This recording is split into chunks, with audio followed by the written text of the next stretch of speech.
हसनान मलिक साहब, आप कोर्ट के मामलात को, लीगल मामलात को बड़ी डिटेल से देखते हैं, कवर करते हैं। आपके ख्याल में आज का फैसला पार्लियामेंट की फतह है, अदलिया या जमहूरियत सबकी फतह है? किस तरह से देखते हैं आज के फैसले को?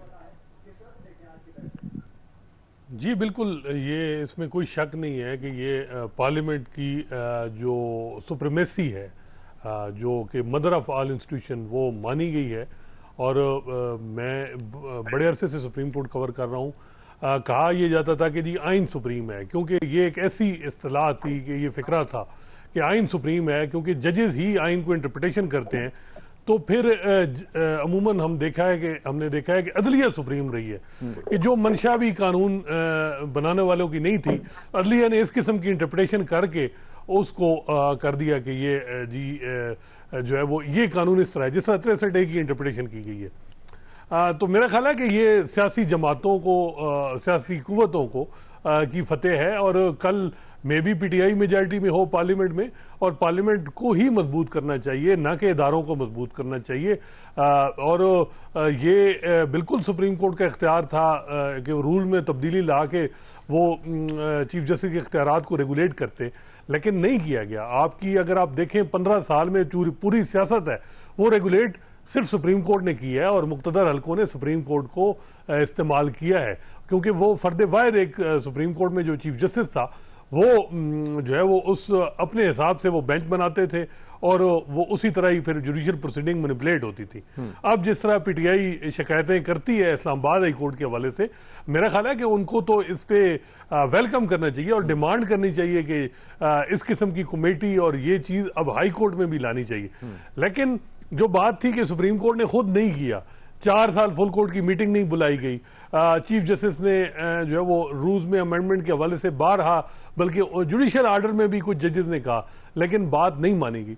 तो ये मौजूदा चीफ जस्टिस काजी फाइसा को क्रेडिट जाता है कि एक उन्होंने क्रेडिट जाता है। हसनान साहब, मैं इस पे भी आपकी राय जानना चाहूंगा। ये जो रेशो रही है, ये जो खासतौर पे रेशो रही है, ये कितनी खुशाइन थी? क्योंकि धड़ेबंदी का, ग्रुपबंदी का तासुर एक दिया जाता था, तो 10-5 के तनासुब से एक्ट के ऊपर फैसला आना, 184(3) के ऊपर 9-6 के हिसाब से आना, और उसके बाद फिर जो माजी के केसेस हैं उस पर 8-7 से रेशो के हिसाब से, इसको आप किस तरह से देखते हैं कि तासुर किस तरह से जायल किया गया इस फैसलों के बाद?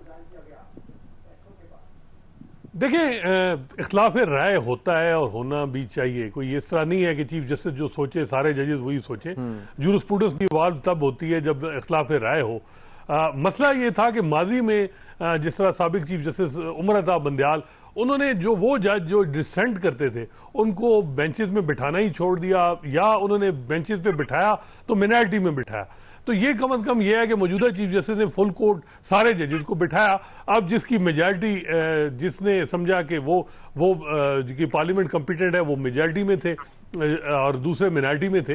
तो ये एक अच्छी बात है। यही काम जस्टिस बंदयाल भी कर सकते थे, और उनके अपने दौर में अगर वो फुल कोर्ट बनाते तो मे बी उस वक्त जो है वो, जिस तरह जस्टिस मुसर्रत इलाली बाद में आई हैं, उन्होंने जस्टिस काजी फाइसा या ये पार्लियामेंट की कॉम्पिटेंस को माना है, अगर वो ना होती और उस वक्त 8-7 की एक सूरत हाल थी, तो मे बी उस वक्त डिफरेंट सिचुएशन थी। लेकिन ये भी देखा गया है, जैसे मोहम्मद अली मदर और जैसे हसन रिजवी, उनकी ओपिनियन, उन्होंने गो के इस कानून को स्टे दिया था अप्रैल में, लेकिन उसके बाद आज उन्होंने ये जो है वो चीफ जस्टिस या मेजॉरिटी जजेस के साथ इत्तेफाक किया है कि पार्लियामेंट की कॉम्पिटेंस है, और पार्लियामेंट कानून सिंपल लेजिस्लेशन से हमारी वर्किंग को रेगुलेट कर सकती है, अनटिल जब तक कोई इंडिपेंडेंस ऑफ जुडिशरी वायलेट ना हो।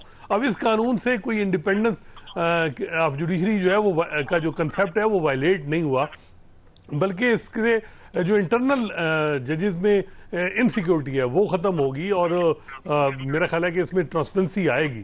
तो जो ये फैसला में तकसीम है, ये कोई इसमें बड़ी बात नहीं है। बात यही थी कि अगर फुल कोर्ट माजी में बन जाता तो फिर भी अगर ये आती तो फिर चाहे मिनॉरिटी थी मेजॉरिटी थी, सवाल ये नहीं था कि ये जजेस क्यों इधर हैं या इधर हैं। सवाल ये था कि जो जजेस जिनका ओपिनियन डिफरेंट है उनको बेंचेस में क्यों नहीं बिठाया जा रहा है। जिस तरह अभी पीटीआई शिकायत करती है कि इस्लामाबाद हाई कोर्ट में हर मामला क्यों इस्लामाबाद हाई कोर्ट के चीफ जस्टिस सुनते हैं, तो ये सारी बातें जब ये सुप्रीम कोर्ट में शुरू होंगी तो अल्टीमेट ये अब हाई कोर्ट में भी आएंगी, और अल्टीमेट इसका सबको फायदा होगा। जिस तरह साकिब निसार के हवाले से नून लीग विक्टिम रही है, जिस तरह उन्होंने वन मैन शो चलाया, तो अब उन्होंने ये कानून लाया, पीडीएम गवर्नमेंट लाई, लेकिन किसी न किसी ने जो है वो शुरुआत तो करनी थी, लेकिन जो है वो पीटीआई को इस नज़र से नहीं देखना चाहिए कि ये जो है वो कानून से जो है कि कोई सुप्रीम कोर्ट की जुडिशरी की इंडिपेंडेंस अंडरमाइन हुई है।